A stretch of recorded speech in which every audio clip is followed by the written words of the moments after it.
Hello students, welcome to ROSE project run by Yashwantrao Chavan Institute of Science, Satara. In this session, we people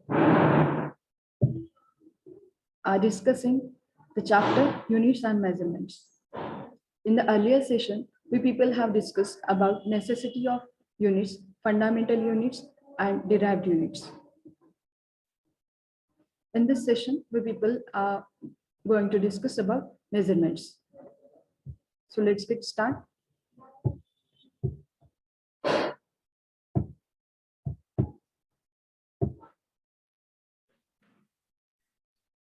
First of all, we will discuss about measurement of length. You people are familiar with the measurement of length. Whenever you are describing any area or plot or the distance between two spots, at that time, you need to express in terms of length. So whenever you are going to measure the length, in case of direct method, you will use a scale or measuring tape.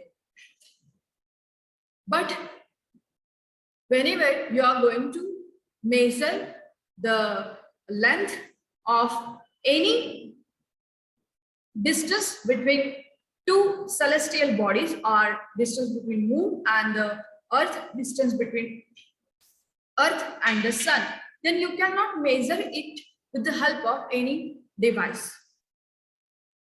In that case, you need to measure it indirectly. In your early classes, you people have studied about the measurement of distance or measurement of length by indirect method. What is that?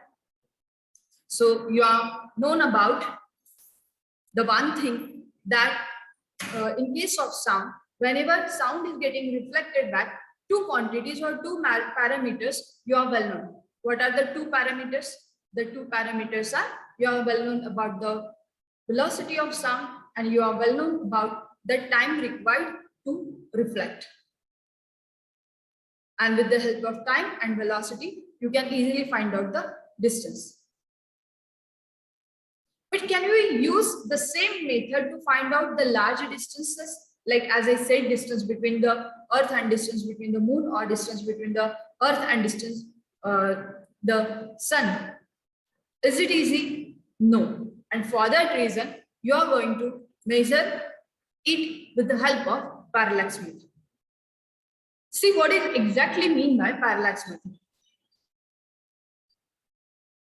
मला एका गोष्टीची कल्पना आहे की तुम्ही ज्या वेळेला बसमध्ये किंवा गाडीत बसून प्रवास करत असतात त्या वेळेला दोन गोष्टी कंपेअर करायच्या. एक, तुमच्या रोडच्या बाजूला, रस्त्याच्या बाजूला उभी असणारी झाडं खूप पटापटा मागे पळत असतात आणि ती मागे पळत असताना एखादं झाड किंवा एखादं बोर्ड तुम्हाला जर निरीक्षण करायचं असेल तर तुम्हाला सारखी तुमची मान वळवून बघायला लागते. Does it happen in case of any hill or mountain or any building which is having much more height? जर एखाद्या उंच बिल्डिंगला किंवा एखाद्या पोलला किंवा डोंगराला जर सपोज तुम्हाला बघायचं असेल पळत्या किंवा चालत्या वाहनातनं, तर तुम्ही ते इझिली बघू शकता.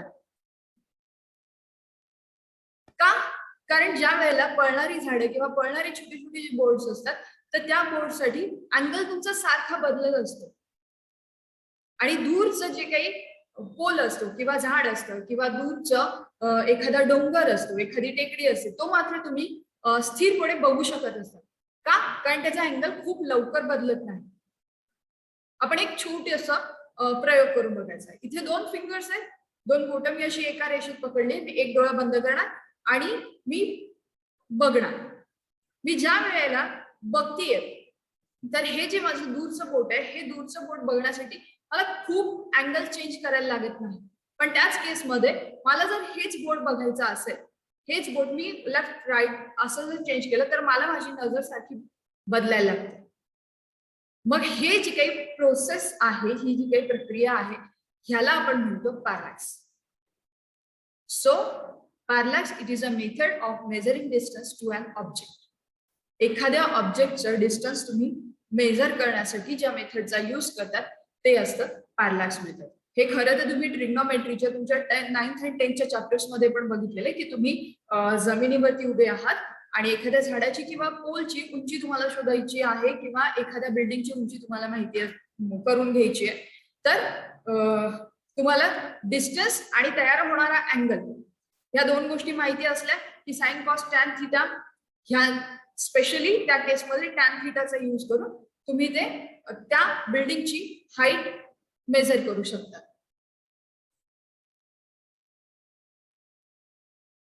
So see, we people are having a binocular vision. आपलं जे विजन आहे, आपली जी दृष्टी आहे ती बायनोक्युलर विजन आहे and it helps us to determine the distance. आपल्याला ज्या वेळेला अंतर किती आहे हे ज्या वेळेला निश्चित करायचं असतं त्यावेळेला बायनोक्युलर विजन आपल्याला मदत करत असतं. सो त्या केसमध्ये तुम्हाला direction to a distant point it is slightly different from two separate observation points. दोन ऑब्झर्वेशन पॉइंट तुम्ही निश्चित केल्यानंतर ज्या वेळेला तुम्ही त्या दोन पॉइंट्स मधले डिस्टन्स मेजर करत असतात तर त्यावेळेला तुमचं बायनोक्युलर विजन तुम्हाला मदत करत असतं. हाऊ? लेट्स सी इथे एस पॉइंट दिलाय आणि ह्या एस पॉइंट वरती जर सपोज एखादी सेलेस्टियल बॉडी किंवा दूरच्या अंतरावरचं एखादं कुठलं तरी बॉडी आहे जी तुम्ही ऑब्झर्व करत असाल आणि एक पॉइंट तुम्ही ए निश्चित केलाय, त्या पॉइंट वरनं तुम्ही एस एवढा एस हे ऑब्झर्व करणार, त्यानंतर तुम्ही बी हा पॉइंट ऑब्झर्व करणार. ओके, ए आणि बी मधला डिस्टन्स तुम्ही फाइंड आउट करू शकता किंवा ती क्वांटिटी तुम्हाला नोन असते, सपोज इट इज बी. आणि मग ज्या वेळेला तुम्हाला हा अँगल थिटा फॉर्म होताना मिळत असतो. So see in that case if the distance between the observation point it is known, जसं तुम्हाला बी हे माहिती आहे and the angle between them it is measured, then it is a matter of simple geometry. तुम्हाला आता theta माहिती आहे, okay, म्हणजे तुम्ही टेलिस्कोप वगैरे यूज करत असाल तर तुम्हाला थिटा इझिली मिळतो आणि तुम्हाला स्मॉल बी ही व्हॅल्यू मिळाली आहे ए आणि बी मधला डिस्टन्स. देन जॉमेट्रीचा यूज करून तुम्हाला कॅपिटल डी म्हणजे त्या दोन पॉइंट्स म्हणजे एस आणि ए चं किंवा एस आणि बी चं अंतर तुम्ही इझिली फाइंड आउट करू शकता. So I will say it is a easy simple concept but it is one of the most important for making astronomical observation. जसं आपण म्हटलं की जर आपण मून आणि अर्थ मधलं डिस्टन्स फाइंड आउट करत असू तर त्यावेळेला तुम्हाला ऍस्ट्रॉनॉमिकल ऑब्झर्वेशनची गरज असते. आता ह्या केसमध्ये ऍक्च्युली काय होत असतं तर बघा,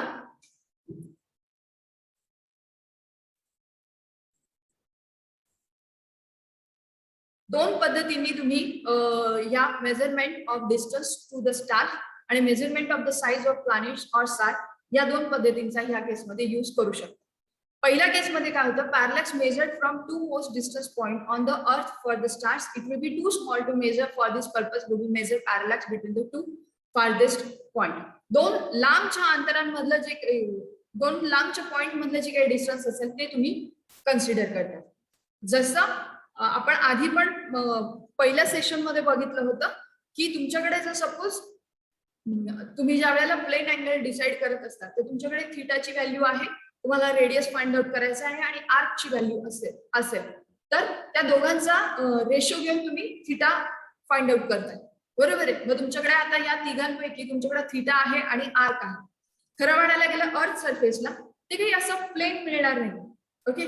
पण काय होतं की अंतर खूप जास्तीचं होतं, अंतर खूप जास्त झालं की तिथे ऑटोमॅटिकली तुम्हाला अँगल कमी कमी होताना दिसतो आणि मग ज्या वेळेला अँगल कमी कमी होत जातं तर ती आर्कची लेंथ काय असते ती साधारण ती कर्वी न राहता ती आपण स्ट्रेट लाईन म्हणून कन्सिडर करत जातो. सो सी मग measurement of distance to the stars हे तुम्ही इझिली फाइंड आउट करू शकता जसं आपण प्लेन अँगल्स मध्ये फाइंड आउट करत होतो. Similarly measurement of the size of planet or star हे आपण सेकंड मेथड ह्या मेथडचा सेकंड याचा ऍप्लिकेशन खरं तर हे आहे. Measurement of the size of planet or star किंवा प्लॅनेट किती मोठा आहे हे फाइंड आउट करण्यासाठी तुम्हाला याचा यूज करता येतो. या केसमध्ये काय होतं, if D it is a diameter of the planet, हा तुम्हाला प्लॅनेट दिलाय आणि ह्याचं डी हे डायमीटर आहे, then the angle subtended by it alpha हा अँगल सबटेंड झाला at any single point on the earth, it is known as the angular diameter of the planet. मग आता जसं तुम्हाला माहिती असलेली क्वांटिटी काय, तुम्हाला अँगल कुठला फॉर्म होतोय ते माहिती आहे, तुमच्याकडे डिस्टन्सची व्हॅल्यू आहे. So automatically is with the help of this formula alpha it is equal to D by capital D, means diameter divided by the distance. It can be easily find out. म्हणजे इथे small D divide करतोय, इथे capital D small D ला divide करतोय, so इकडे तो multiply करणार आणि मल्टिप्लाय केल्याने तुम्हाला इथे जी काही क्वांटिटी मिळेल ती त्याचं डायमीटर असेल. आणि तुम्हाला माहिती आहे की एकदा का डायमीटर मिळालं की त्याचं व्हॉल्यूम फाइंड आउट करायचं स्फेरिकल बॉडीचं, आणि त्याचं व्हॉल्यूम साधारण इझिली मिळू शकतो. So this is about this diagram. Here I'm describing alpha, d and capital D, distance of the planet, distance between the planet and its diameter of the planet. So let's have a look at the numerical. A star is 5.5 light years away from the earth. How much parallax in arcsec will it subtended when viewed from two opposite points along the orbit of the earth? ज्यावेळेला तुम्हाला numerical दिले जाते त्यावेळेला given quantities कुठल्या कुठल्या आहेत आणि required quantity काय काय आहे ह्याचा आधी विचार करायचा. मग या केसमध्ये तुमच्याकडे गिवन क्वांटिटी काय काय आहे तर जॉमेट्रिकल कन्स्ट्रक्शन मधनं हे बघूया. तुमच्याकडे ए आणि बी असे दोन पॉइंट ऑब्झर्वेशनला तुम्ही कन्सिडर करताय. ओके, आणि इथे हा जो व्हर्टेक्स आहे हा एक पॉइंट आहे, तो तिथे स्टार आपण लोकेट करतो. ओके, आणि तुमच्याकडे अँगल इथे तयार होतो theta. A star is 5.5 light years away from the earth. तुम्हाला डिस्टन्स माहिती झाले 5.5 लाईट इयर. मग तुम्हाला parallax in arcsec will it subtend when viewed from two opposite points. Opposite point A आणि बी तुम्हाला दिले. आता इथे सेंटरला तुम्ही सन घेतलाय. ओके, अर्थ ए आणि बी पॉइंटचा जो काही ऑर्बिट तयार होणार आहे त्या ऑर्बिट मधनं अर्थ मूव्ह होणार आहे. सो ए आणि एस चं साधारण डिस्टन्स तुम्ही 1 ऍस्ट्रॉनॉमिकल युनिट कन्सिडर करता. ए टू एस चं डिस्टन्स, मग एस आणि बी चं डिस्टन्स पण सेम असेल, इट वुड बी 1 ऍस्ट्रॉनॉमिकल युनिट. मग ए आणि बी चं डिस्टन्स तुमच्याकडे झालं ट्वाइस ऍस्ट्रॉनॉमिकल युनिट. ओके, मग तिथे ए आणि बी च्या पोझिशनने एक अँगल जो सबटेंडेड केला होता तो असा देता येईल तुम्हाला, theta it is equal to A B divided by the distance of the star from the earth. मग ए बी ची व्हॅल्यू मी आता सांगितली, it would be twice A U divided by 5.5 light years. Okay, पण एक जर नीट बघितलं तर ए बी ची व्हॅल्यू ए यू मध्ये दिली आहे आणि डिस्टन्स जे काही दिले ते लाईट इयर्स मध्ये दिले. मग लाईट इयर्स मध्ये दिले तर आपल्याला ह्याचा रेशो घेता येतो एका युनिट मध्ये कन्सिडर करायला लागेल. So it would be in meters. Meter मध्ये त्याला आधी कन्वर्ट केलं.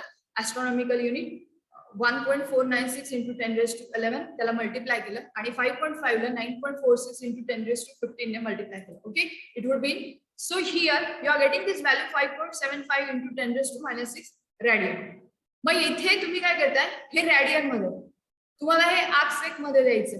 सो ह्याला पुन्हा कन्वर्ट केलं 57.97 into 60 into 60 आर्कसेक. मग तुमच्याकडे टोटल व्हॅल्यू मिळते 1.186 आर्कसेक. मग ह्यानंतर this was about the measurement of length. We are going to considering about the measurement of mass. Measurement of mass तुमच्या आजी पणजीच्या काळात जर तुम्ही बघितलं असेल तर त्यावेळेला त्या सांगताना काय सांगायचं, शेर किंवा साधंच एक्झाम्पल आहे की सिंहासन 40 मण सोन्याचं होतं. बरोबर आहे, पण 40 मण हे तुम्ही इंडियात म्हणू शकता. More than that I will say it would B say in Maharashtra. तुम्ही अमेरिकेत किंवा युएसए और युके मध्ये गेल्यावरती मण असं नाही सांगू शकत किंवा शेर नाही सांगू शकत. ओके, एक शेर, अर्धा शेर, पाव शेर. मग त्याच्यासाठी तुम्हाला एक स्टँडर्डायझेशन त्याचं सांगायला लागेल. सो इन दॅट केस त्यावेळेला एक शायनी पीस घेतला प्लॅटिनम इरिडियमचा आणि तो 1 किलोग्रॅम असं म्हणून त्याला कन्फाईन केलं. ओके, त्याला पॅक केलं. मग ज्या वेळेला त्याला पॅक केलं, आता जवळजवळ 1889 मध्ये ही गोष्ट घडली. मग एवढ्या वर्षानंतर म्हणजे साधारण 100 वर्षानंतर तिथे डस्ट पार्टिकल जमा होऊ शकतात किंवा जर सपोज वातावरणाचे काही फ्रिक्शन्स वगैरे काही चेंजेस होत असतील, क्लायमेट चेंजेस होऊ शकतात, तर तिथे त्याच्या वेट मध्ये काही कमी जास्त असं होऊ शकतं. पण मग जर सपोज त्याचा, जसं तुम्हाला माहितीये की लोखंडाचा एखादा तुकडा घेतला, तो पर्टिक्युलरली तुम्ही त्याला खूप वर्षांसाठी ठेवला, तर त्याचा वेट करोजन मध्ये तो कमी कमी होत जाणार. ओके, त्याचं ऑक्सिडेशन होणार, वेट त्याचं कमी होणार. मग त्यात ते कदाचित हाफ केजीला पण आलं तरी पण तुम्ही त्याला 1 kg म्हणायचं का? ओके, त्यावेळेला म्हणजे 1889 ला this was the consideration of international bureau of weights and measures. But recently we need to change this. आणि म्हणून मग आज चेंज करते वेळी तुम्ही त्याचा विचार कसा करताय की 1 किलोग्राम म्हणजे ज्या वेळेला तुम्ही एखादं इलेक्ट्रोमॅग्नेटिक मटेरियलसाठी करंट पास करताय, तर 1 किलोग्रामचं ऑब्जेक्ट पिक करण्यासाठी किंवा त्याला अट्रॅक्ट करण्यासाठी म्हणून तुम्ही जे काही मास किंवा करंट जिथे वापरला जात आहे त्या कन्सेप्टला आपण 1 किलोग्राम असं मास कन्सिडर करतो. पण हे झालं जे तुम्हाला दिसतंय, व्हिजिबल आहे किंवा जे तुम्ही हाताळू शकता, हँडल करू शकता त्या ऑब्जेक्ट बद्दल. What about the small objects, what about the small mass? So in that case the 1/12th mass of an unexcited atom, that is a C12, it is known as the 1 atomic mass unit. आणि तुम्हाला ही गोष्ट पण माहितीये, खरं तर तुमचं कदाचित 8-9th ला atomic mass unit ची कन्सेप्ट इंट्रोड्यूस झाली असेल. So see 1 atomic mass unit, it is equal to 1.660540 into 10⁻⁻27 kg with an uncertainty of 10 in the last 2 decimal places. आता जर तुम्ही नीट बघितलं तर 1.660540 into 10⁻⁻27 म्हणजे त्यातला काहीतरी फ्लक्च्युएट होण्यासाठी लास्टचे 2 डेसिमल पॉइंट मधलं काहीतरी फ्लक्च्युएशन होण्यासाठी खूप सारा वेळ जायला लागतो. So this is about the measurement of mass. Now let's have a look at measurement of time. तुम्हाला अजून एकदा का आपल्याला ह्याची गरज आहे, खरं तर हे आपण पूर्वीच्या सेशन मध्ये पण बघितलं होतं की पूर्वीच्या सेशन मध्ये सांगितलं होतं की आपल्याला सेकंड किंवा अवरची गरज का असते. सेकंड आणि अवरची गरज तुम्हाला ते युनिट स्पेसिफाय करायला द्यायचं असतं म्हणून. ओके, म्हणजे आजी आणि पणजीच्या काळातला जर सपोज विचार केला तर त्यावेळेला ते काय, त्यावेळेला हार्डली सकाळची वेळ म्हणजे रामप्रहर किंवा दुपारची वेळ किंवा संध्याकाळची वेळ असं काहीतरी घटका वगैरे अशा होत्या. तर स्पेसिफिक टायमिंग नव्हतं. पण आपल्याला ज्या वेळेला तुम्ही डिजिटायझेशनच्या काळात वावरत आहात, so at that time you need to specify the time. Okay, आणि म्हणून so SI units of time it is a second. Then a mean solar day it is average time interval between the one moon and the next moon. आधी mean solar day काय आहे ते समजून घेऊयात. तुम्हाला माहितीये की आपल्याकडे थंडीचे दिवस असले तर त्यावेळेला रात्र मोठी होत जाते आणि दिवसाचा जो वेळ असतो तो कमी होत जातो. आणि त्याच बाबतीत उन्हाळ्याच्या दिवसात हे उलट होत असतं, दिवस खूप मोठा होतो आणि रात्र खूप छोटी होते. It is depending on the position of the earth. काही वेळेला अर्थ ही सूर्याच्या अगदी जवळ असते आणि काही वेळेला अर्थ ही सनपासून जरा जास्त डिस्टन्स घेत असते. आणि म्हणून मग त्या गोष्टीचं तुम्ही मीन पोझिशन, त्याची जी काही मीन पोझिशन असेल त्या मीन पोझिशनला 1 नून पासून दुसऱ्या नून पर्यंतचा जो काही टायमिंग असेल त्याला तुम्ही मीन सोलर डे असं म्हणता. And it is of 24 hours. मग therefore a mean solar day it can be given as a 24 hours. It is equal to 24 into 60 into 60. Okay, ह्याचं मल्टिप्लिकेशन तुम्हाला मिळतंय 86,400 second of mean solar day. मग हा जो मीन solar day आहे त्या मीन solar डेचा 86,400 part म्हणजे 1 सेकंड होतो. ओके, पण आपल्याला अजून स्पेसिफिकेशनची गरज असते आणि मग या स्पेसिफिकेशन साठी आपल्या मदतीला आलं ते caesium atomic clock. Caesium atomic clock here a second it is taken as the time needed for 919261,770 vibrations of the radiation emitted during the transition between the 2 hyperfine states of cesium-133 atom. cesium-133 atomच्या एका म्हणजे 2 हायपरफाईन स्टेट्सच्या वेळेला जे काही vibrations होतील तुमच्याकडं एवढे vibrations आहेत. तर ह्या व्हायब्रेशन साठी जो काही वेळ लागतो त्याला तुम्ही 1 सेकंड म्हणता. आता तुम्ही एक जस्ट विचार करा की तुमच्याकडे जर suppose so see whenever you are going to counting the time for the vibrations, तुमच्याकडे व्हायब्रेशनचा नंबर किती आहे तर 9,192,631,770. एवढे तुमच्याकडे जर व्हायब्रेशन्स असतील तर ह्या व्हायब्रेशन्स होण्यासाठीचा रिक्वायर्ड होणारा टाइम तुमच्याकडे आहे 1 सेकंड. सो सी ह्यातली अॅक्युरेसी किंवा प्रिसिजनचा जर आपण विचार करायला लागलो की किती आपण हे प्रिसाइजली म्हणू शकतो तर ह्यात साधारण 10⁻², म्हणजे साधारण 100 वर्षानंतर हार्डली 2 किंवा 3 फ्रॅक्शन्स मध्ये इथे चेंजेस होऊ शकतात. And therefore, this is the most, it will give you the most accurately, it will measure the time most accurately.